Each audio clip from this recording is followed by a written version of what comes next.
In this video, we'll review Chapter 27, Empire and Expansion. America turns outward during this time period, and many developments fed the nation's ambition for overseas expansion. Farmers and factory owners looked beyond American shores as agricultural and industrial production increased. Many believed America had to expand or it would explode. The country was bursting from growth in population, wealth, and productive capacity. The Yellow Press described foreign exploits as manly adventures, and missionaries looked overseas inspired by Josiah Strong's Our Country, Its Possible Future, and Its Present Crisis.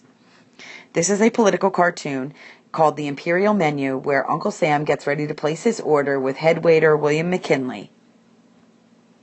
The aggressive Americans interpreted Darwinism to mean the earth belonged to the strong and fit, meaning the United States. Theodore Roosevelt and Henry Cabot Lodge also felt that America would have to become an industrial power to survive in a world of aggressive imperial industrial powers. The development of a steel navy focused attention overseas, and this was supported by Captain Alfred Thayer Mann's The Influence of Sea Power Upon History, 1660 to 1783, where Mann argued that control of the seas was the key to world dominance. America's new international interests were manifesting themselves in several ways.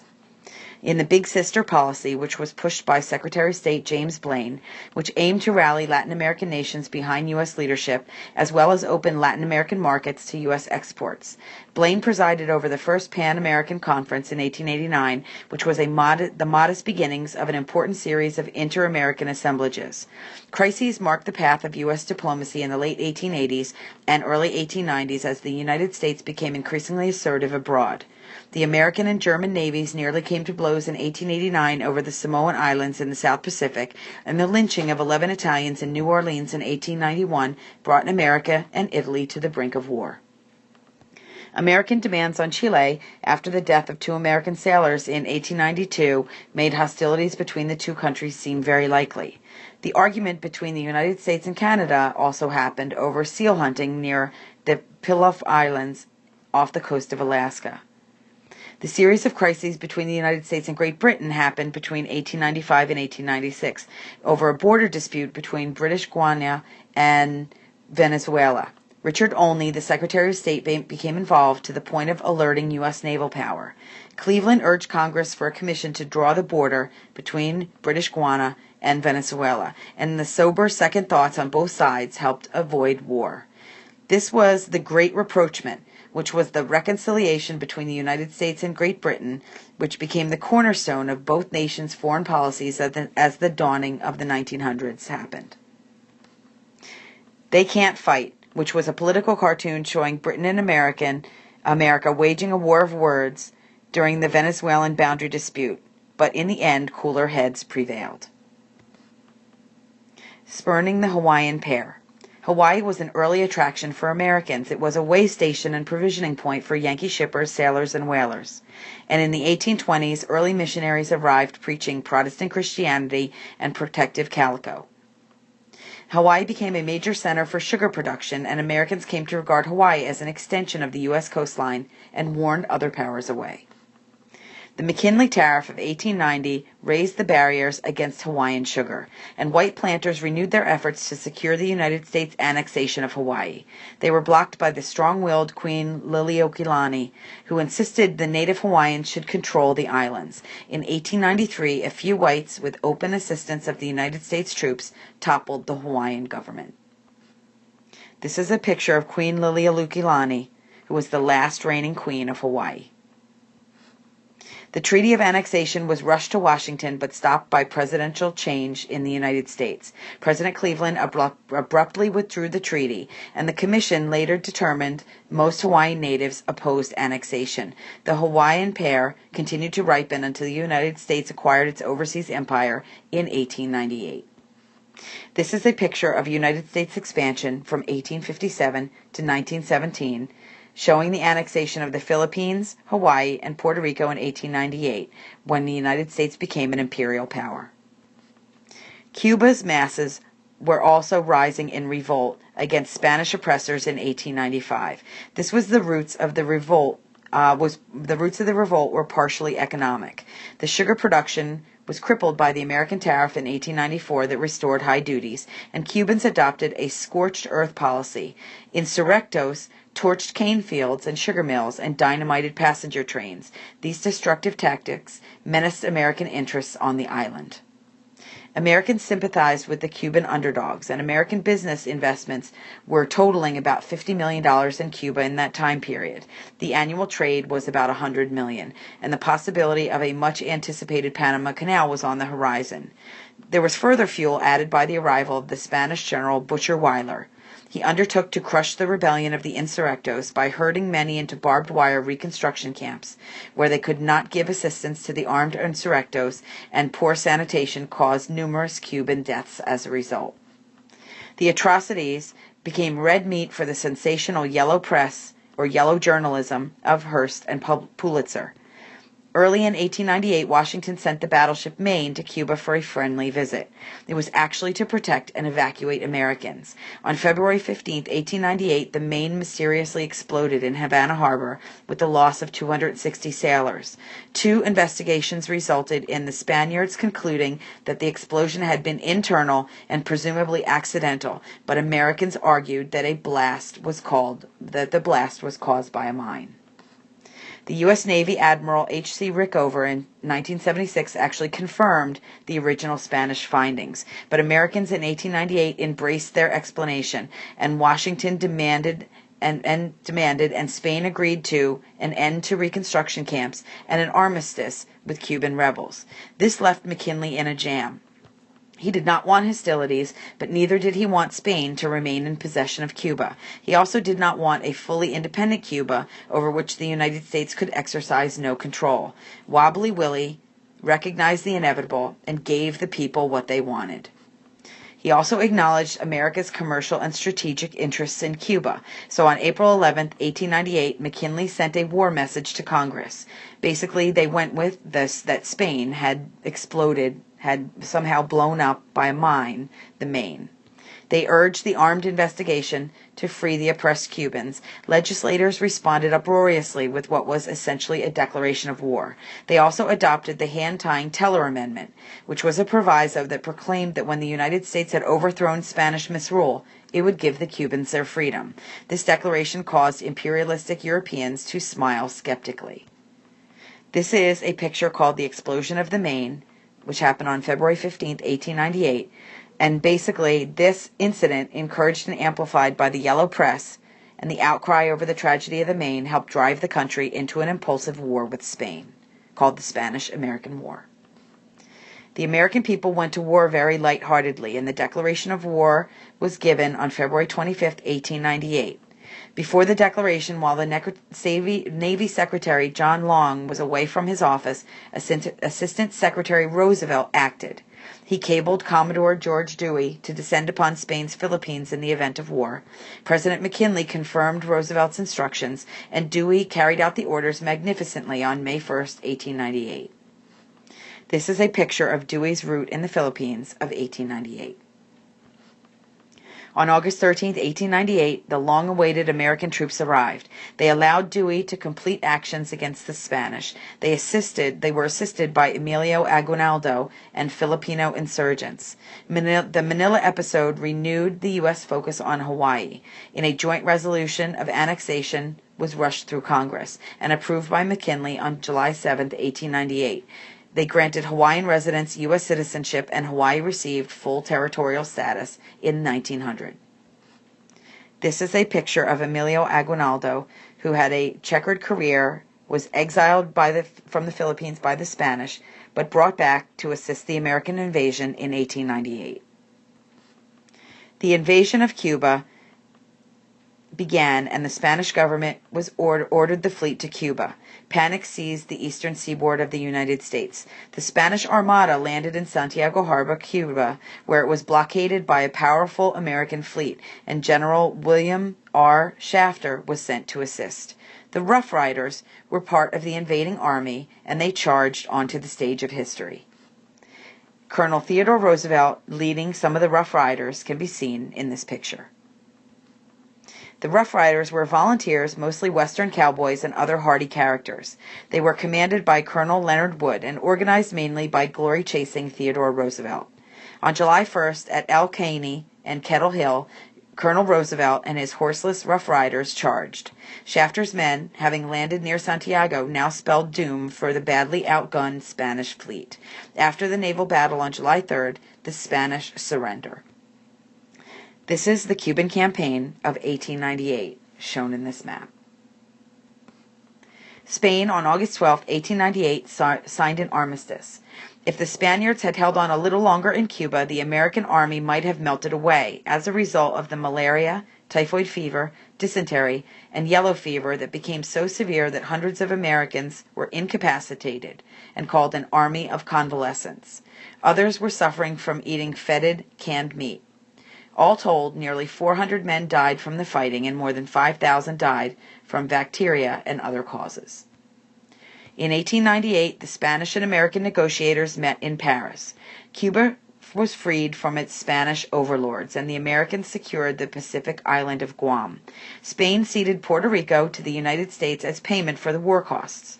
Ironically, the last remnant of Spain's New World Empire became the first territory ever annexed to the United States without the express promise of eventual statehood, and Puerto Rican interactions with the United States can be read about in Makers of America, the Puerto Ricans, in your textbook.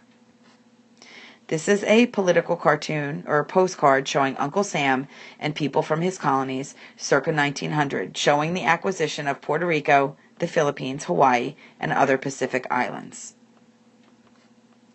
The knottiest of all was what to do with the Philippines, which contained an ethnically diverse population of 7 million.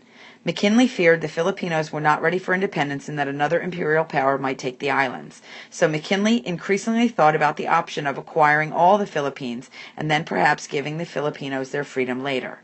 The Protestant missionaries sought to make converts from Spanish Catholicism, and Wall Street clamored for possible profits from the Philippines. McKinley decided outright annexation of the islands was best, but the question of what to do about Manila existed since it was taken after the armistice was signed.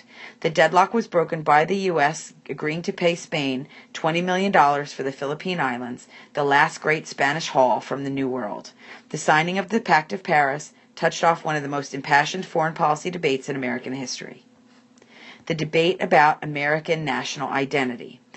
This was unlike either earlier contiguous continental expansion. The Philippines were a distant tropical area, thickly populated by Asians of a different culture, tongue, and government institutions. So there was a debate over annexation. Opponents said it would dishonor and ultimately destroy America's venerable commitments to self-determination and anti-colonialism if they took it, but proponents said it would continue the glorious history of expansion that had pushed American civilization to the Pacific and beyond. The Anti-Imperialist League were anti-imperialist. They sprang into being to fight McKinley's expansionist moves, and they included many prominent Americans, including presidents of Hartford and Stanford and Mark Twain. The labor leader Samuel Gompers and Andrew Carnegie were also anti-imperialists. They raised many objections. They said that the Filipinos thirsted for freedom, and to annex them would violate the consent of the governed clause in the Declaration of Independence and in the Constitution. Despotism abroad might beget despotism at home, and imperialism would be costly and unlikely to turn a profit. And it would propel the United States into a political and military cauldron, which was East Asia. Imperialists responded with appeals to patriotism, a civilizing mission, and possible trade profits. Despite heated protests, the Senate approved the Paris Treaty with just one vote to spare on February 6, 1899. The United States had now officially become an empire. This is a pamphlet cover called The New Jingoism, which shows an enthusiastic Uncle Sam cheering the U.S. Navy in what they called the Splendid Little War of 1898. There were perplexities about Puerto Rico and Cuba coming into the possession of the United States, and the status of Puerto Rico was anomalous. It was neither a state nor a territory. There was little prospect of eventual independence. In the Foraker Act of 1900, this accorded Puerto Rico a limited degree of popular government, and Congress granted U.S. citizenship in 1917, but withheld full self-rule. So the annexation of Puerto Rico posed a thorny legal problem. This is a picture of the first Puerto Ricans, which the Spanish conquistadors treated the native Taino people in Puerto Rico with extreme cruelty, and they were virtually extinct by the mid-1500s. In the insular cases, which start in 1901, Puerto Ricans and Filipinos, it was decided, would be subject to American rule, but did not enjoy all of the American rights. Cuba, under U.S. leadership, wrought miracles in many areas of Cuban life, especially public health. Under the Teller Amendment, the United States withdrew from Cuba in 1902, giving them control of their government. And the Cubans were required, though, to include the Platt Amendment into their 1901 Constitution. The Platt Amendment served McKinley's ultimate purpose of bringing Cuba under American control. Plattism survives as a term of derision in modern-day Cuba.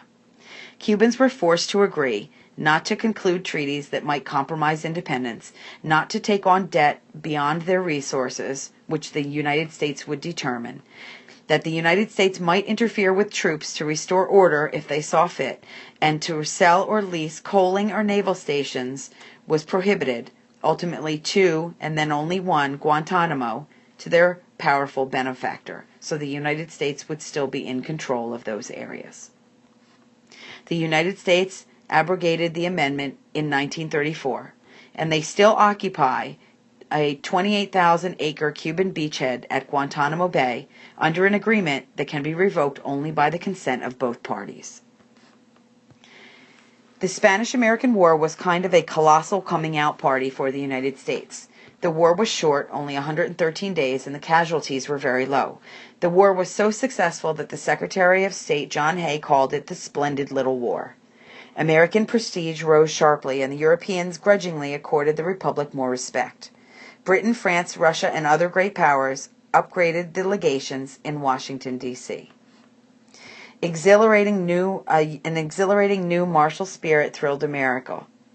John Philip Sousa, a popular military marching band, created music that was popular during this time period, but most Americans did not start the war with consciously imperialistic motives. The Secretary of War, Eli Root, established a general staff for the Army and founded the War College in Washington.